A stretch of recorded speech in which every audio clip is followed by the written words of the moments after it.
अस्सलाम वालेकुम स्टूडेंट्स, उम्मीद है कि आप लोग खैरियत से होंगे। Let us understand the term general journal factors of recording entries with example and format of general journal. General journal company की ऑफिशियल बुक या मास्टर जर्नल होता है जिसमें तमाम ट्रांजैक्शन क्रोनोलॉजिकल ऑर्डर में रिकॉर्ड की जाती हैं। इसको sometimes nominal journal, day book और बुक ऑफ ओरिजिनल एंट्री भी कहा जाता है। जनरल जर्नल से टाइम सेव होता है, बहुत ज़्यादा डिटेल लिखने और क्लटरिंग यानी कि बेतरतीबी से भी बचा जा सकता है। टिपिकली जनरल जर्नल में जो ट्रांजैक्शन रिकॉर्ड की जाती हैं वो ये हैं: opening entries, adjusting entries, correcting entries, closing entries, allowance for doubtful accounts, sales and purchase of fix asset, depreciation, goods taken for personal use and personal accounts. Now, when doing general entries, we must always consider four factors. हमें चार बातों का ध्यान रखना पड़ेगा जब भी हमने जनरल एंट्रीज बनानी है। Number 1, which accounts are affected, कौन सा अकाउंट इफेक्ट कर रहे हैं, एसेट, लाइबिलिटीज़, इक्विटीज़ या रेवेन्यू। नंबर 2, वो जो भी अकाउंट इफेक्ट कर रहा है वो इंक्रीज़ हो रहा है या डिक्रीज़ हो रहा है। नंबर 3, वो इंक्रीज़ या डिक्रीज़ हो रहा है तो कितनी अमाउंट से हो रहा है, कितना उसके अंदर चेंज आ रहा है। नंबर 4, अकाउंटिंग इक्वेशन के हिसाब से यानी कि asset is equal to liability plus equity के हिसाब से वो इक्वल आ रहा है या नहीं। और उसके अलावा आपने डेबिट क्रेडिट की बेस पर भी देखना है कि डबल एंट्री सिस्टम के अकॉर्डिंग वो दोनों साइड इक्वल आ रही हैं या नहीं।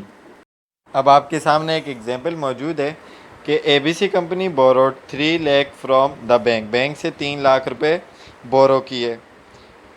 पहला स्टेप कि इसके अंदर कौन से अकाउंट इफेक्ट कर रहे हैं, पैसे आपके पास आ रहे हैं, कैश आ रहा है, कैश के एसेट अफेक्ट कर रहे हैं। नंबर 2, आपने बैंक से लोन लिया है तो आपके पास लाइबिलिटी अफेक्ट कर रही है।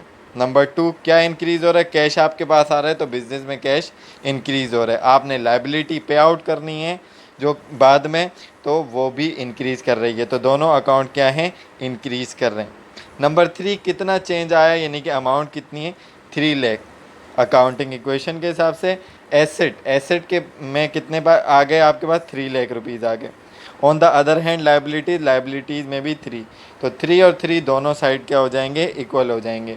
इसी तरीके से अगर आप इसकी एंट्री बनाओगे तो कैश डेबिट और बैंक लोन पेबल क्रेडिट बनाओगे 3 लाख से, तो अकाउंटिंग इक्वेशन के हिसाब से भी इसकी दोनों साइड्स जो होंगी वो इक्वल हो जाएंगी और डेबिट क्रेडिट के हिसाब से भी दोनों साइड इक्वल हो जाएंगी। Now format of general journal, आप जब भी जनरल जर्नल बनाओगे तो सबसे पहले आपने ऊपर बिज़नेस का नाम लिखना है या ओनरशिप का नाम लिखना है। उसके बाद आपने जनरल जर्नल मेंशन करना है, टॉपिक का नाम। इफ़ अगर आपके पास मंथ लिखा हुआ है तो आप उस मंथ को मेंशन करोगे, for example for the month of March 31, 2020। जब आप कॉलम बनाओगे तो आपके पास जनरल जर्नल के 5 कॉलम बनेंगे। नंबर 1, डेट, अगर डेट नहीं है तो आप सीरियल नंबर का कॉलम बनाएंगे। नंबर 2, डिस्क्रिप्शन की जगह आप पर्टिकुलर्स और अकाउंट नेम भी लिख सकते हैं। नंबर 3, पोस्ट रेफरेंस की जगह आप लेजर फोलियो LF भी लिख सकते हो जो कि जनरल जर्नल और जनरल लेजर के दरमियान अकाउंट्स को कम्युनिकेट करते हैं। नंबर 4, डेबिट, यानी कि जो अकाउंट इंक्रीज़ या डिक्रीज़ हुए उसकी अमाउंट क्या है। इसी तरीके से नंबर 5, क्रेडिट, यानी कि उसके हिसाब से जो अकाउंट इंक्रीज़ या डिक्रीज़ हुए तो उसकी अमाउंट क्या है। एंट्री रिकॉर्ड करने के बाद आपने एक शॉर्ट डिस्क्रिप्शन लिखनी है जिसको आप अकाउंट्स की लैंग्वेज के अंदर नरेशन कहते हो। वो नरेशन आपको बताएगी कि आपने इस पर्टिकुलर एंट्री के अंदर क्या चीज़ रिकॉर्ड की है और उसका मकसद क्या है।